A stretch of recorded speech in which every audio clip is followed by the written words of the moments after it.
Have you ever felt like you were living in someone else's world, playing a role in a story that wasn't yours to tell? That's how I felt for years, living with someone I thought I knew, building a life that was built on lies. But everything changed one morning when I uncovered the truth.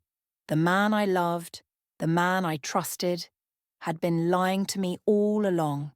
And that moment, that single revelation, set everything in motion. This is the story of how I uncovered the truth, reclaimed my power, and rebuilt my life from the ashes of betrayal. My husband's ex-wife accidentally showed up at our vacation resort. "What a coincidence!" she exclaimed, clearly expecting me to break down. Instead, I calmly pulled out a USB drive. "The prenup has an infidelity clause," I said, "and my investigator has proof." His face went pale as waiters became witnesses. I stood in front of the full-length mirror, a vision in midnight blue silk that hugged my figure in all the right places. At 45, I still turned heads, though lately the only head I wanted to turn belonged to my husband, Charles. That hadn't happened in a while. Tonight was our 20th anniversary, and I'd chosen this dress deliberately, sophisticated but powerful. Not the vulnerable red dress Charles had suggested I wear. He always preferred me looking soft and pliable. "You look stunning, Mrs. Harrington," our housekeeper Martha said from the doorway. "Thank you," I replied, fastening diamond studs to my ears. My neck remained bare, waiting for the diamond bracelet Charles had poorly hidden in his desk drawer. 3 weeks ago, I found it while searching for something else entirely: evidence. Before we begin, I want to thank each of you for being part of this incredible journey. If you're enjoying these stories of calculated revenge and personal empowerment, consider subscribing. It's completely free, and your support helps us continue sharing tales of women who refuse to be underestimated. Now let's watch as Holly transforms 20 years of betrayal into the perfect anniversary surprise. My hands trembled slightly as I applied my lipstick, not from nervousness, but from the cold, calculated anger that had been building for 6 months. I studied myself in the mirror, reminding myself that tonight required absolute control. Control had become my closest companion lately. I remembered the exact moment everything changed. It was a Tuesday in January, rain pattering against the windows of our company's downtown office. As Chief Financial Officer of Harrington Enterprises, though my official title was Vice President, because Charles thought CFO sounded too intimidating for a woman, I had been reviewing quarterly expense reports when a $12,000 charge from Cartier caught my attention. No business reason, no client gift notation. Strange timing, I thought. My birthday had passed, Christmas was months away, and our anniversary wasn't until July. When I casually mentioned it over dinner, Charles's explanation came too quickly. "Client appreciation gift for the Hendersons. Margaret loves Cartier," he said. I nodded, my smile fixed in place. The next day, I called Margaret Henderson myself, asking about her beautiful new Cartier piece under the guise of wanting to get something similar. Her confusion confirmed my suspicions. That evening, I accessed Charles's email when he was in the shower. His password hadn't changed in years. Holly Baby 2004, our wedding year. The man could build a technology empire but couldn't bother with password security. The confirmation came in the form of an email receipt, followed by a thread between Charles and my executive assistant, Jessica Parker. "She'll love it," Jessica had written. "Almost as much as I love what you got me last month." Their exchanges were nauseating in their intimacy. Jessica, 28, brilliant, ambitious. I'd hired her myself 2 years ago, mentored her, shared business strategies over late-night takeout in the office, all while she was sleeping with my husband. A car horn outside pulled me back to the present. Charles was already downstairs, probably checking his watch impatiently. I took one final look in the mirror, picked up the small clutch containing the USB drive, and squared my shoulders. "Game time," I whispered to my reflection. "Reservations are at 8, Holly," Charles called up the stairs. "We don't want to be late. The irony wasn't lost on me. Charles Harrington, chronically late to family dinners and school events, suddenly concerned about punctuality. But tonight was special. He had reserved the private dining room at Lame Zone, the most exclusive restaurant in the city, a room that, unbeknownst to him, I'd called ahead to modify. More tables had been added around ours, filled with random diners who were actually business associates, friends, and 2 journalists from the business section of the Tribune, people whose opinions of Charles mattered. The drive downtown was filled with meaningless small talk. Charles was animated, almost giddy, praising my appearance with an enthusiasm that once would have warmed my heart. Now I recognized it as performance, the same charm he turned on for board meetings and investor pitches. "You really outdid yourself with this reservation," I said, gazing out at the Chicago skyline. "Lame Zone on a Friday night? Must have pulled some strings." "Only the best for our 20th, he replied, reaching for my hand. I let him take it, noticing how his thumb caressed my bare wrist. "I have something special for you. Something worthy of the woman behind the man." The phrase made my stomach turn. Behind the man? As if I hadn't built Harrington Enterprises alongside him. As if my business degree and financial acumen hadn't saved the company during the recession, while Charles was busy wining and dining clients.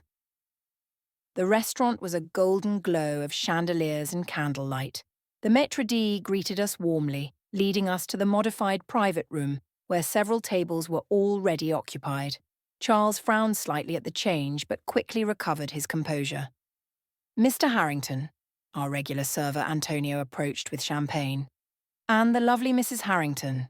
Happy anniversary to you both." We clinked glasses, and Charles launched into reminiscing about our early days, how we'd met in college, how I'd believed in his vision when no one else did. It was a narrative he'd perfected over the years, painting himself as the visionary and me as the supportive wife, never mentioning that it was my family's investment that launched the company, my connections that secured our first major clients. I was nodding along, playing my part, when I felt the air in the room shift. Charles's eyes moved past me, widening slightly. A micro-expression of panic quickly replaced by forced nonchalance. I didn't need to turn around to know Jessica had arrived. She approached our table in a black dress that cost more than most junior executives make in a month. But it wasn't the dress that caught my attention. It was the diamond tennis bracelet on her wrist. My bracelet? I thought. The exact design I'd admired in a Cartier window 6 months ago while shopping with Charles. "Surprise, darling," she smirked, eyes fixed on me, clearly expecting a breakdown, a scene, tears. Something to make me look unstable in front of everyone. Instead, I felt an odd sense of calm settle over me. The final piece had fallen into place. I'd suspected she might show up tonight. The hotel reservation in Charles's name 3 blocks away was a clue, but the bracelet was an unexpected gift. Occasionally adding an exclamation point when systems required it. Amateur security for a man with so much to hide. I tried our anniversary first, 0608209. Nothing. His mother's birthday, with an exclamation point. 11:25:55. The screen unlocked, revealing dozens of open browser tabs. Charles had always been disorganized with his digital life, a trait I'd found endearing until now. His email was still logged in. I clicked through folders, scanning for Rebecca's name. I found nothing until I checked his archived items. There they were, dozens of exchanges dating back 8 months, each message more intimate than the last. Their correspondence revealed a relationship that had rekindled during a business conference in Chicago last fall, a conference I'd encouraged him to attend. "Eleanor thinks I'm networking with potential clients," he'd written. "If only she knew the most valuable connection I made was reconnecting with you." My stomach turned as I continued reading. Their initial reminiscing had quickly evolved into planning meetings and, eventually, this vacation. Charles had suggested the Malibu Coast Resort because I would be easily distracted by the amenities while they conducted their real business. their real business. The emails referenced a venture called Horizon Partners, with increasingly specific financial discussions. I opened a new browser tab and searched Charles's bookmarks for banking information. He hadn't bothered hiding his password manager, another sign of his complacency in our marriage. 3 clicks later, I was staring at an account I'd never seen before. A joint business account for Horizon Partners LC with Charles Harrington and Rebecca Westfield as signatories. The balance, $387,000. My hand flew to my mouth to stifle a gasp. I recognized those funds. They were from our retirement portfolio, 6 months of strategic reallocations he'd mentioned casually over dinner. Just moving some investments around for better returns, he'd said. Nothing to worry about. Financial stuff is boring anyway. The memory of that conversation burned now. I'd been preparing quarterly tax documents for my volunteer work with a local nonprofit, work that utilized my accounting background. When he made that comment, I'd almost asked for details, but stopped when he'd added, "Trust me to handle this, Ellie. You've got enough on your plate." Another memory surfaced, Charles questioning my donation to my sister's medical fundraiser last year. "Are you sure we can afford $5,000 right now? We need to think about our future." All while he was siphoning hundreds of thousands into a secret venture with his ex-wife. I methodically took screenshots of everything, sending them to my personal email account before carefully covering my digital tracks. A forgotten skill from my accounting days returned, the ability to examine financial statements and reconstruct narratives from numbers. The transfers had begun small but grew larger and more frequent, accelerating over the past 3 months.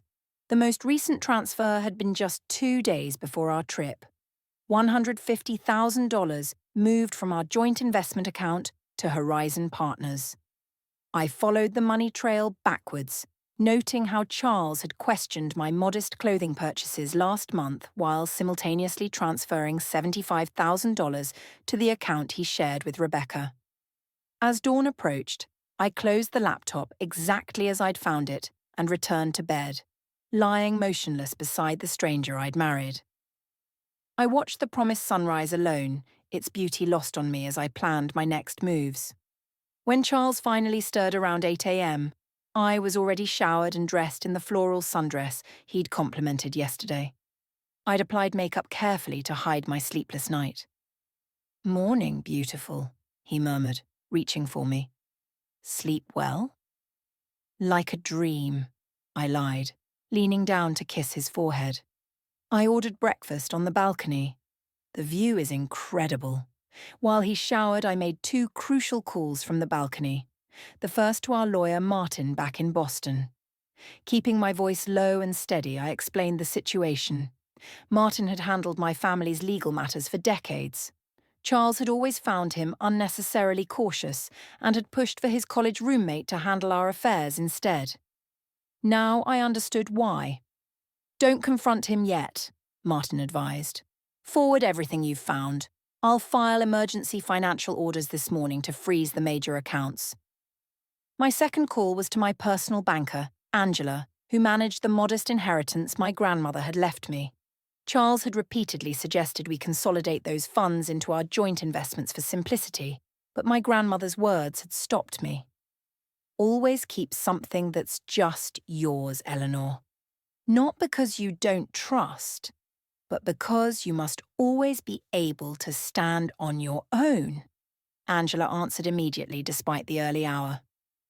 "I'm putting a security hold on your personal accounts," she said after hearing my abbreviated explanation. "He shouldn't have access, but let's be certain." Between calls, I photographed the paper schedule I'd found in Charles's wallet, along with other documents in his briefcase. Incorporation papers for Horizon Partners that listed both Charles and Rebecca as founding partners. Charles emerged from the bathroom, hair damp and smile bright, completely unaware that I'd discovered his betrayal. He joined me for breakfast, chatting about his golf game scheduled for later. "You don't mind, do you, sweetheart?" he asked. "I know we're supposed to be spending time together, but you'll be at your massage anyway." I smiled and reached for his hand across the table. Of course not. We have 2 whole weeks here, plenty of time together. What I didn't say. I now knew exactly where he was going and who he would be meeting. What I didn't show. The devastating knowledge that our 15 years together had culminated in not just emotional betrayal, but financial deception that threatened to destroy the life we built. As Charles kissed me goodbye an hour later, promising to meet me for a late lunch, I watched him walk away with the confident stride of a man who believed himself clever beyond discovery. He had no idea that while he conducted his business meeting with Rebecca by the marina, I would be setting in motion the collapse of their carefully constructed house of cards.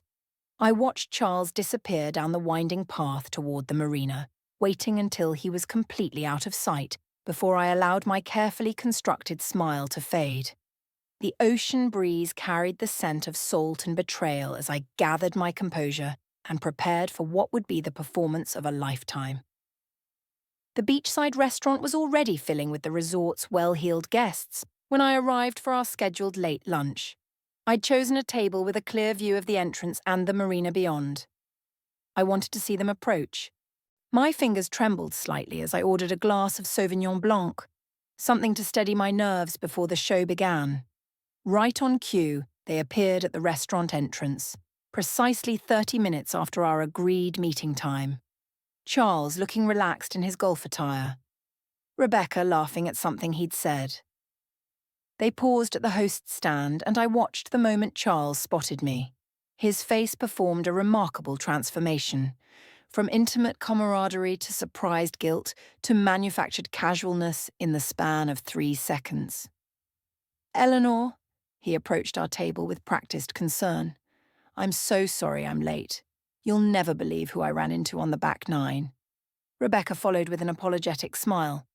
"I hope you don't mind me crashing your lunch." Charles insisted, "Of course not." I replied, raising my wineglass in greeting. What a lovely surprise. Again the waiter appeared, and Charles ordered drinks for himself and Rebecca without consulting either of us about her joining our table. A small but telling gesture. "How was your massage?" Charles asked, his hand covering mine on the table in a display of affection that now felt like another line item in his ledger of deceptions.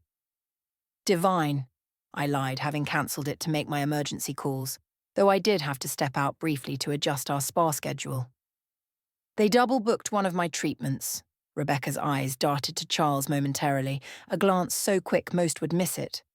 But I was watching for exactly these moments now. They had plans that my treatments would accommodate, plans now potentially disrupted. "Nothing serious, I hope?" Charles asked, his thumb absently stroking my wrist, a gesture that once would have comforted me. "Nothing I couldn't handle," I assured him, letting warmth infuse my voice while my mind calculated each move in this chess game. "We accountants are good with scheduling conflicts," Charles chuckled, clearly relaxed by my reference to my former profession.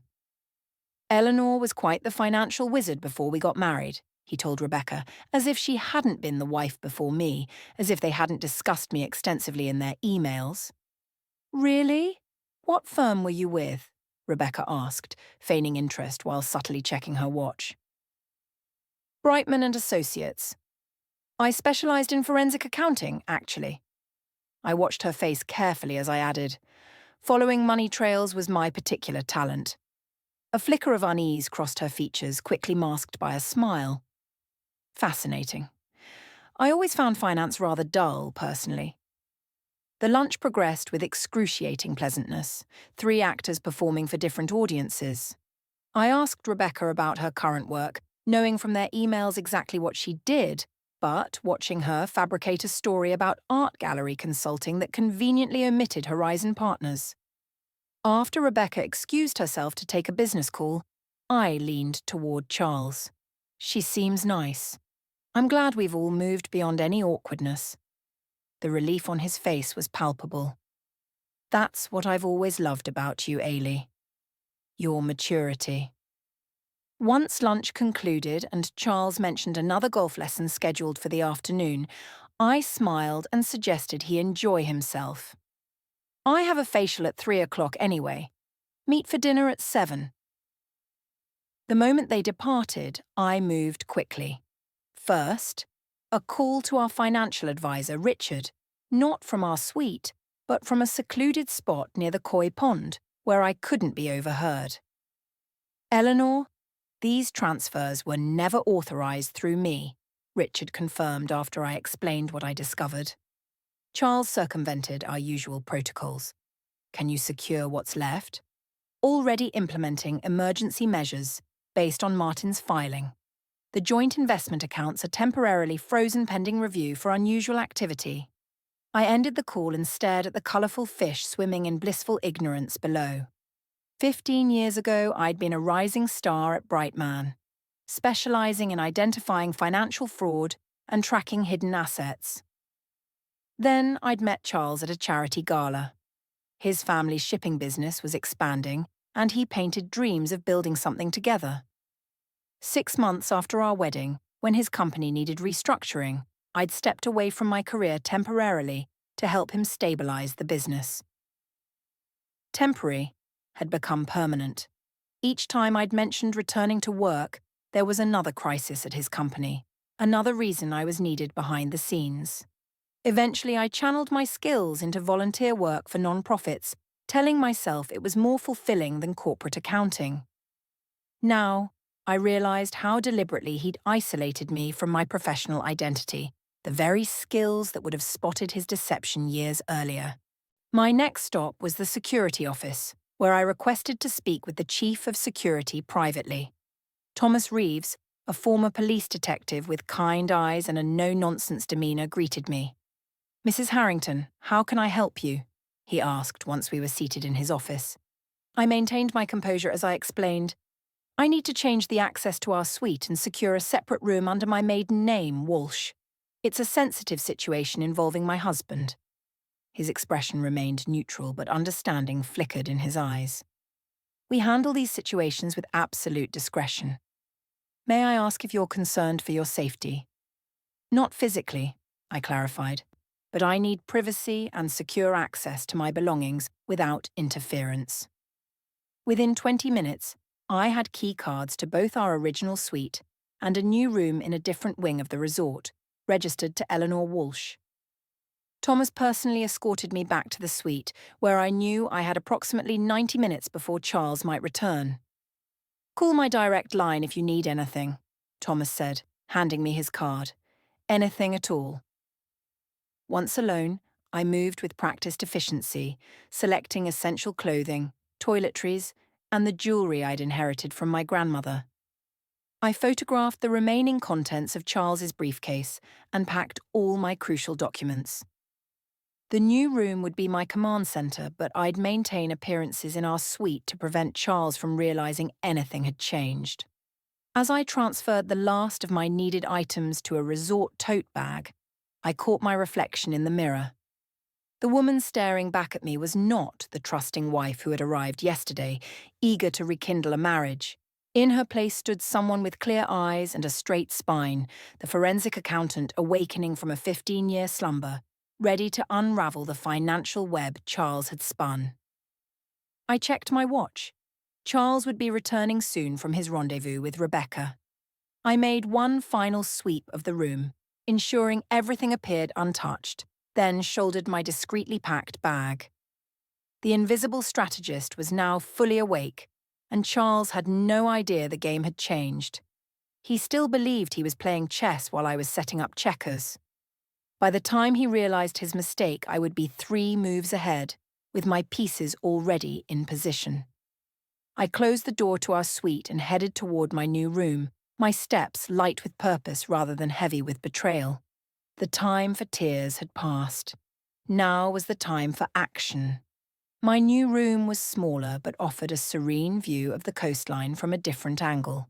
I placed my grandmother's jewellery box on the dresser, a tangible reminder of her wisdom that was now guiding me through this crisis. After arranging my essential belongings, I opened my laptop and reviewed the evidence I'd compiled so far. The financial trail was damning, but I needed expert confirmation. Martin had texted me a name, Daniel Atwood, a senior forensic accountant at DOE, who coincidentally was staying at the resort for a financial technology conference. Martin had worked with him on several cases and vouched for his discretion. "He'll meet you at 4:30 in the resort's business center," Martin's message read. "He owes me a favor." I checked my appearance in the mirror, straightening my resort wear and applying a fresh coat of lipstick. The woman who gazed back at me looked composed and professional. No hint of the turmoil beneath the surface. Perfect. The business center was quietly buzzing with conference attendees when I arrived. Daniel Atwood was immediately recognizable, mid-50s, silver-haired with reading glasses perched on his nose as he reviewed documents at a corner table. He stood when I approached, offering a firm handshake. "Mrs. Harrington, Martin briefed me on your situation." "Thank you for meeting on such short notice," I said, sliding into the chair across from him. "And please call me Eleanor." I presented him with my evidence, the screenshots, account statements, and transfer records I'd meticulously documented. His expression remained neutral as he reviewed each item, occasionally making notes on his tablet. "This is textbook financial infidelity," he finally said, removing his glasses. "The systematic transfer pattern, the shell company structure, the timing of withdrawals to avoid triggering automatic alerts. Your husband knew exactly what he was doing.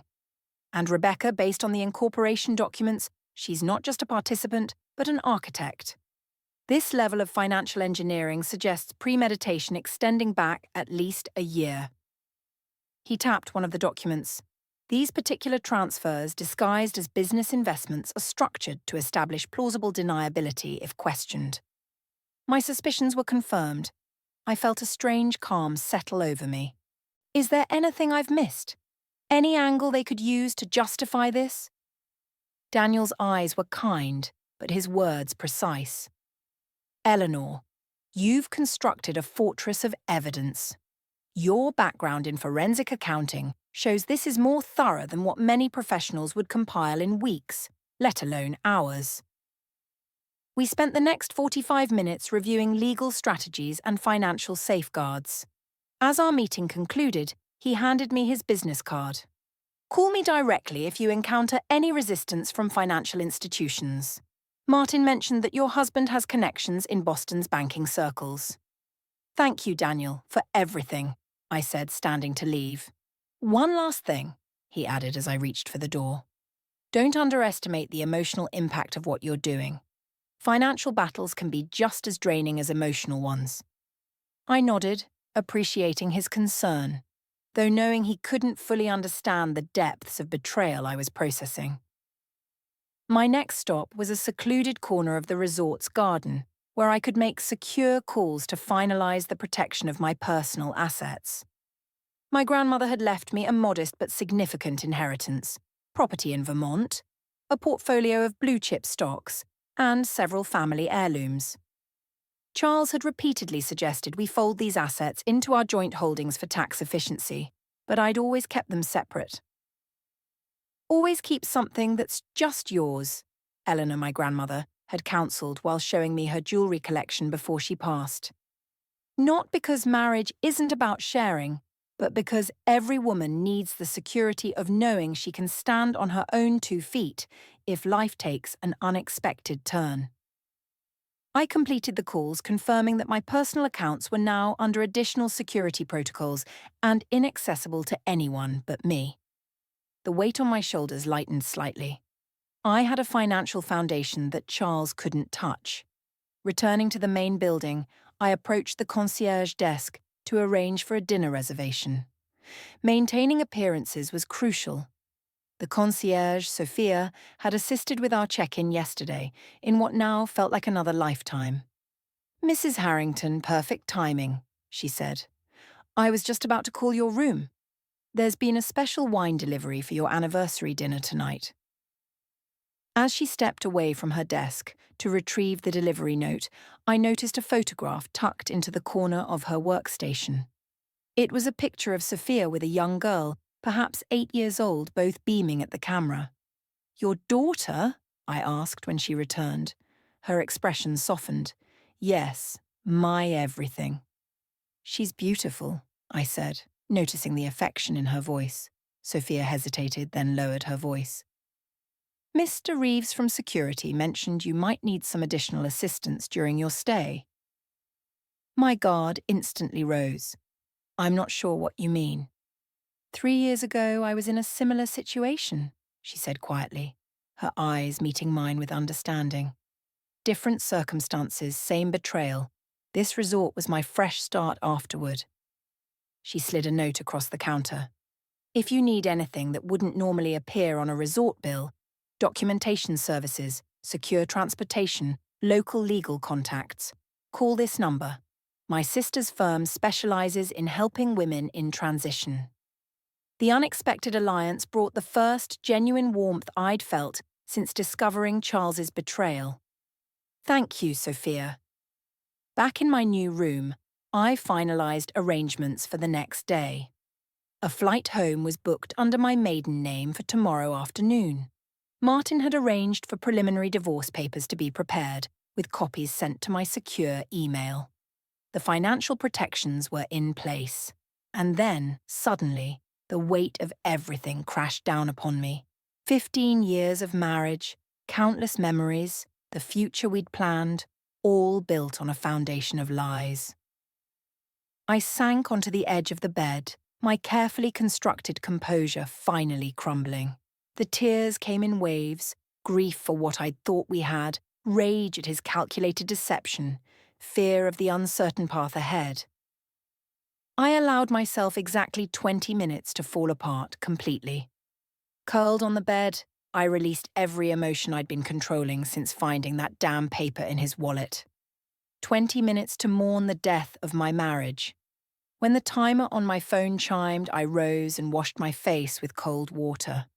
In the mirror, I saw red eyes, but also a clarity that hadn't been there before.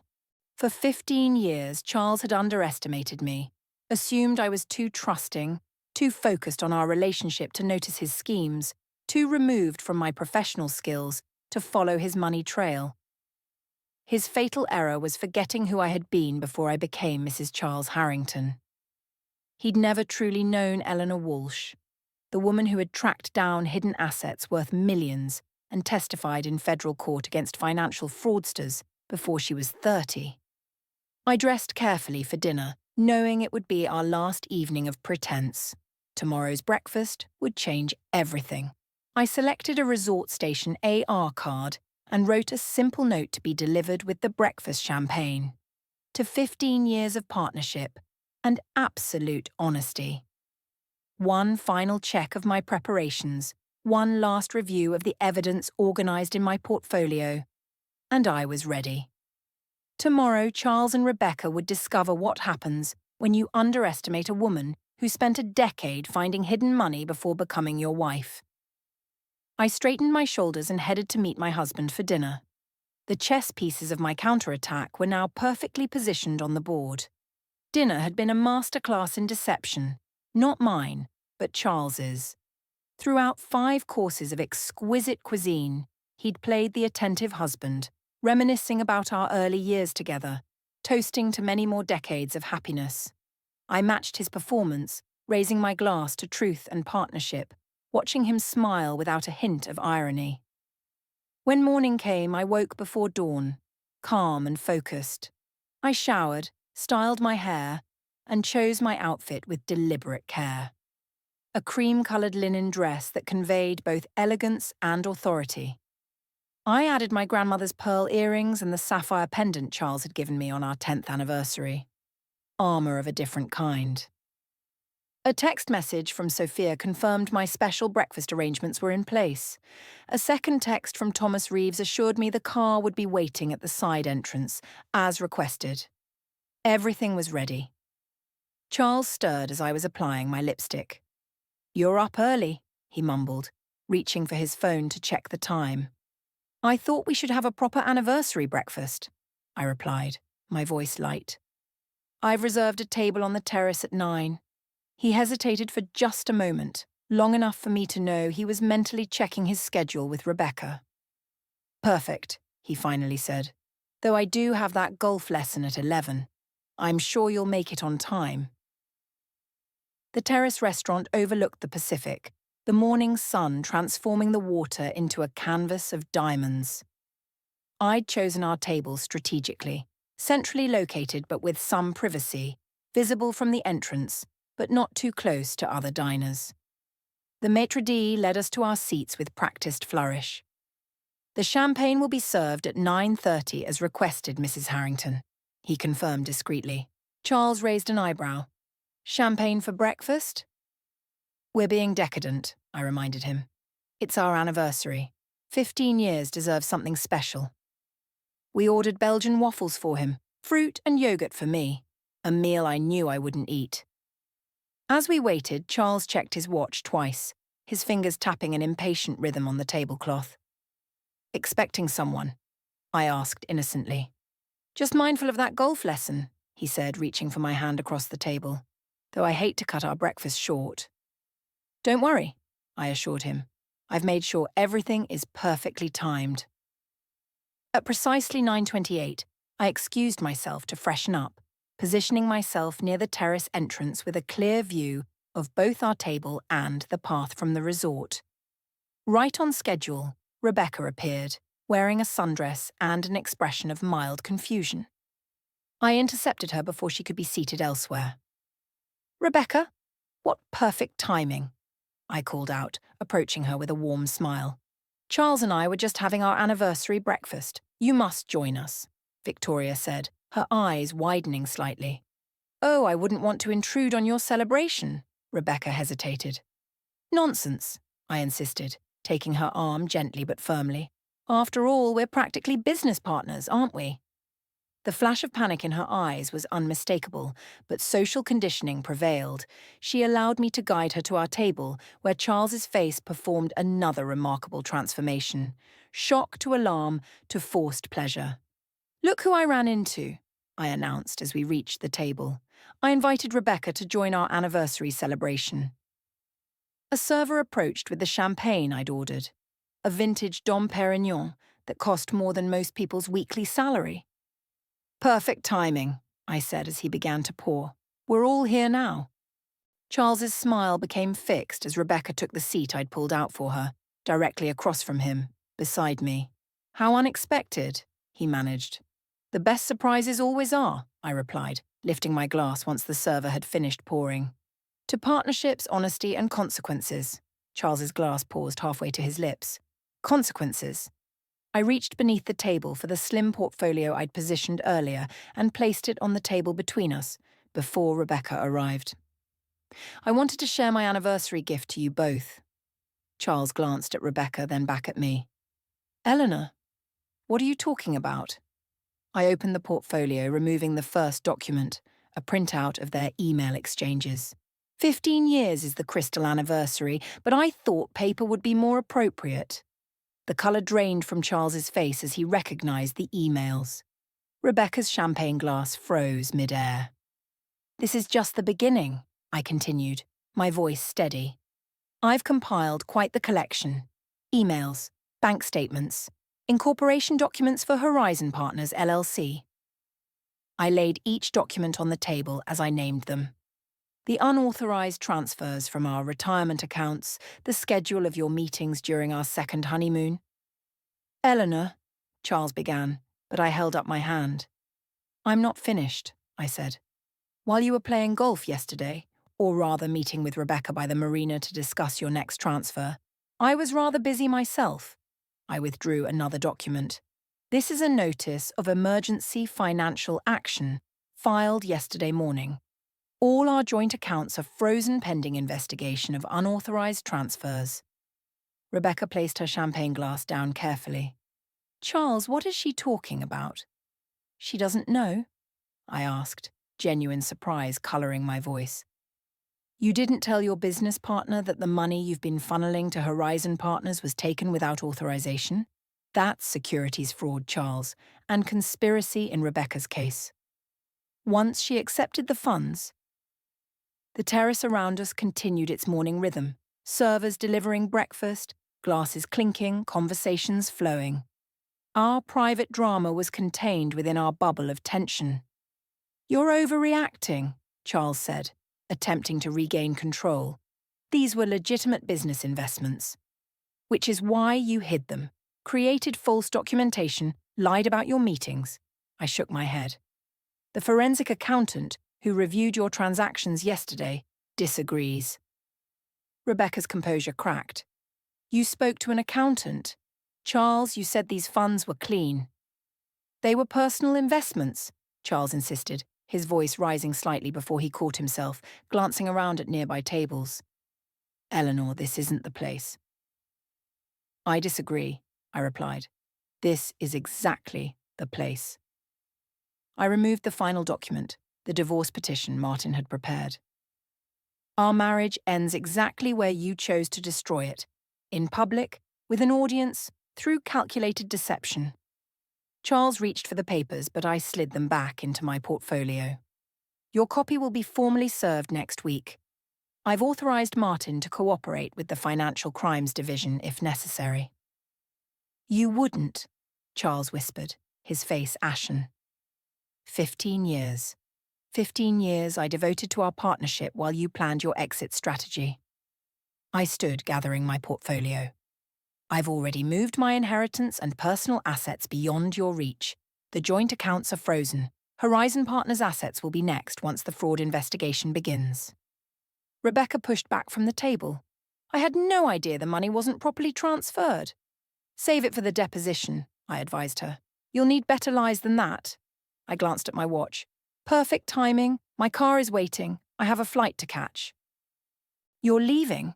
Charles stood, panic finally breaking through his composed facade. "Eleanor, we need to discuss this rationally.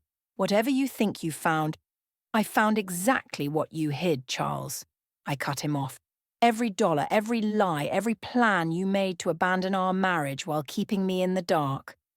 I closed my portfolio with finality. "You always said I was too trusting, that financial matters were boring to me. You forgot that before I was your wife, I was the accountant who testified against the Brenner investment scheme." I gestured to the waiter.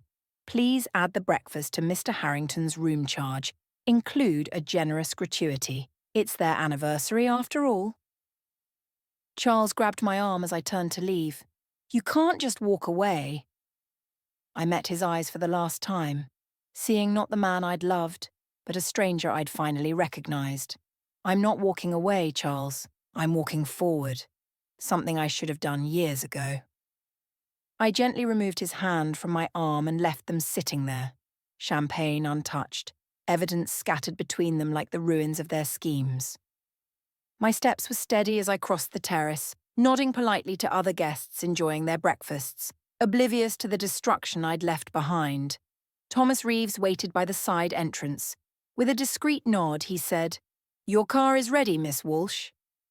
The use of my maiden name felt like reclaiming a part of myself long forgotten. "Thank you, Thomas." As the car pulled away from the Malibu Coast Resort, I didn't look back. Ahead lay uncertainty, legal battles, and the painful process of rebuilding. But I was no longer the woman who had arrived 2 days ago, eager to save a marriage built on lies. That woman was gone. In her place sat Eleanor Walsh, free of illusions and fully awake to her own power. Breakfast, like revenge, was best served cold.